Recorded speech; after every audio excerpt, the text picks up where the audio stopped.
Bismillahirrahmanirrahim. Assalamualaikum warahmatullahi wabarakatuh. Hari ini kita akan belajar tentang commutes dalam data mining. Nah, sebagai pengantar, commutes juga merupakan salah satu metode pada unsupervised learning. Jadi kalau unsupervised learning di kepala kita adalah struktur datanya tanpa Y ya, hanya X. Atau umumnya yang dimaksudkan dalam unsupervised learning adalah melakukan kegiatan cluster atau pengelompokan. Nah, secara umum, metode pengelompokan itu ada hierarki dan non-hierarki. Commutes juga masuk ke non-hierarki. Non-hierarki bisa dilihat dari adanya inisiasi jumlah nilai K terlebih dahulu sebelum algoritma dijalankan. Sedangkan kalau hierarki, tidak ada inisiasi nilai K. Kemudian sebagai centroid, kamu akan menggunakan modus. Kalau sebelumnya pada commutes menggunakan rata-rata, commutes akan menggunakan modus. Nah, karena modus ini digunakan karena datanya itu adalah data kategori. Jadi, commutes ini khusus untuk melakukan pengclusteran jika data X yang diberikan itu adalah data kategori. Nah, karena data kategori, tentunya jarak yang digunakan akan sedikit berbeda ya daripada metode unsupervised learning yang sudah kita pelajari sebelumnya. Nah, adapun algoritma commutes, yang pertama adalah inisiasi jumlah K, kemudian kita juga inisiasi centroid awal, setelah itu menghitung jarak setiap data dengan centroid. Jadi rumusnya seperti ini ya, jarak dinotasikan dengan D antara X dengan centroid kelompok ke K, jadi itu adalah elemen dari XJ dengan centroid elemen ke K. Jadi dengan catatan elemen itu jika nilai XJ sama dengan nilai centroidnya, kan kategorik ya. Jadi misalkan centroidnya A, kemudian baris 1X juga A, maka kalau A sama dengan A, maka di sini 0 nilainya.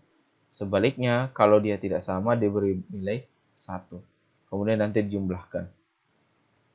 Nah, kemudian langkah berikutnya sama dengan commutes, kita alokasikan semua data dengan melihat jarak terdekat atau terkecil centroid. Kemudian kita update lagi centroidnya. Cara update centroidnya kali ini menggunakan modus. Kita bisa berhenti kalau hasil kelompoknya sudah konvergen. Nah, berikutnya kita akan menggunakan ilustrasi dengan Excel. Ilustrasi Excel dilakukan dengan data contoh sebagai berikut.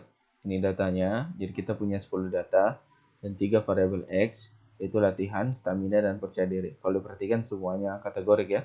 Latihan misalnya ada 2 kategorik, rutin dan jarang. Begitu juga untuk stamina dan percaya diri. Nah, sesuai algoritma, kita inisiasi dulu nilai K. Misalnya saya mau ambil K sama dengan 2. Kemudian inisiasi juga centroid awal. Jadi centroid awalnya dari data ya. Jadi misalnya saya ambil sembarang, saya pilih rutin, kuat, tidak pede. Oke, itu ada di baris 10. Kemudian jarang, lemah, pede. Jarang, lemah, pede. Itu ada di baris 8. Oke, setelah saya ambil dua ini, iterasi pertama masuk. Pertama menghitung jarak ke centroid. Nah, untuk jarak ke centroid, perhatikan. Misalnya ini rumusnya. Jadi dalam rumus ini artinya apa? Kita menghitung apakah baris yang bersesuaian dengan centroid itu sama atau tidak. Misalnya kalau saya hapus dulu ini. Nah, pada rumus ini saya mau lihat rutin yang ini ada baris 1 ya, karena ini baris 1 dengan centroid 1 itu sama tidak? Kalau dia sama berarti diberi 0, kalau dia tidak sama berarti diberi nilai 1. Maka di sini saya kasih di sini tidak sama. Apakah B2 tidak sama dengan ini? Kalau tidak sama kali 1. Kalau sama dia jadi 0. Oke. Kembalikan. Nah, begitu juga untuk yang lainnya. Kuat dicuek dengan kuat, tidak pede dengan tidak pede. Pede dengan tidak pede. Jadi misalnya kalau ini kalau kita menolkan, rutin dengan rutin kan sama, berarti 0. Kuat dengan kuat sama, berarti 0. Pede dan tidak pede tidak sama, berarti ini 1. Maka di sini jumlahnya 1. Misalnya kalau pada klaster 2, klaster berarti baris 1 tapi klaster 2. Rutin dengan jarak beda 1. Kuat dengan lemah beda 1. Pede dengan pede sama 0, berarti jumlahnya 2. Begitu seterusnya. Ya, sama. Nanti tinggal di drag saja. disesuaikan. Oke, tinggal disesuaikan. Nah, setelah sampai di bawah, sampai semua di bawah, kita menentukan klasternya. Klasternya ambil minimum ya. Saya ini antara 1 dan 2. Oh, minimumnya berarti ke klaster 1 karena ini C1 ya, nilainya 1. Dan sisi 1. Di sini minimumnya 2, klaster 2, 1 ini. Berarti klaster 2, berarti 2. Terus seterusnya. Nanti dibuat seperti ini. Itu hasilnya. Angka berikutnya adalah update centroid. Nah, kalau kita update centroid, kita ambil dulu klaster 1 apa saja? 1, 3, 7, 9, 10. 1, 3, 6, 7, 9, 10 ini ya. Klaster 1, kemudian ini juga klaster 2. Nah, setelah ada, kita hitung dari klaster 1 modusnya apa. Misalnya di sini rutin. Rutin yang paling umum ya. Kuat, ini tidak pede. Kemudian ini jarang, lemah, pede. Ini sudah modus. Modus inilah yang menjadi centroid baru. Ini sentral 1, ini sentral 2. Karena klaster 1 tadi ya. 1 karena klaster 1, 2 karena klaster 2. Nah, sebelum lanjut ke iterasi 2, dicek dulu apakah ini sudah sama tidak dengan centroid sebelumnya. Kalau sudah sama, kita berhenti. Kalau belum sama, lanjut lagi ke iterasi 2. Nah, iterasi 2 sama, kayak ini contohnya, cuma tinggal diganti centroid pakai centroid yang ini. Dicek dulu. Nyata sama ya, karena sudah sama maka iterasinya berhenti. Oke, sekian. Berikutnya kita akan melakukan ilustrasi dengan software R. Oke, berikut ilustrasi dengan software R. Adapun library yang kita gunakan adalah CLAR ya. Jadi banyak sekali juga library yang menyediakan fungsi kmods. Jadi bisa dicari, cuma pada saat ini digunakan ilustrasi menggunakan library CLAR. Adapun library cluster untuk visualisasi. Jangan lupa diinstal, kemudian dipanggil. Kemudian program ini saya bagi 4, ada input data, K terbaik, model K terbaik, kemudian visualisasi. Nah, untuk input data, saya pakai data yang sudah ada di CLAR, Jerman Kredit, tapi datanya ada yang tidak kategorik, jadi saya ambil hanya kategorik. Ini gunanya untuk mengambil data yang hanya kategorik.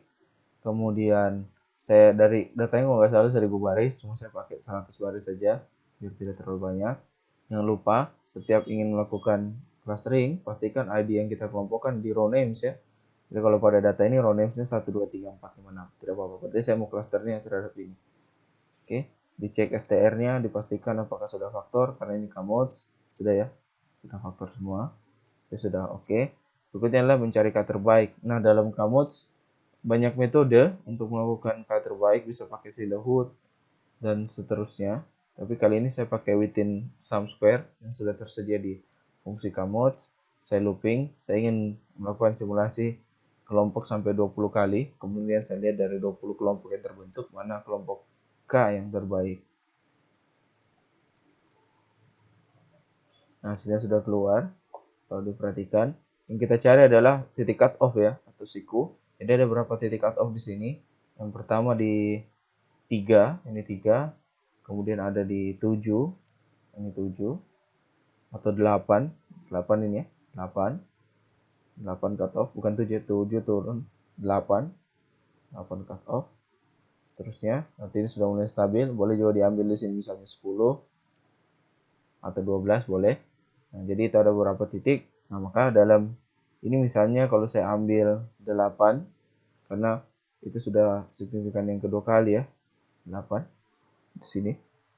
Kedua kali sudah turunnya. Sudah lumayan kalau seperti itu bentuknya. Saya ambil 8, kemudian saya running. Maka inilah hasilnya. Nanti ketemu seperti ini. Banyak hasil klasternya. Nah, setelah ketemu hasil klasternya, kita visualisasikan. Ini bisa pakai ini. Kita visualisasi.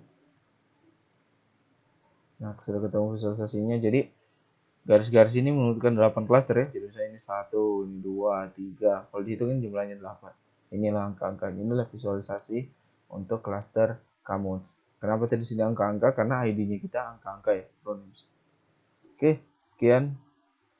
Terima kasih. Mungkin tidak kelihatannya di enter. Ya, biar kelihatan. Oke, bisa kelihatan sintaksnya.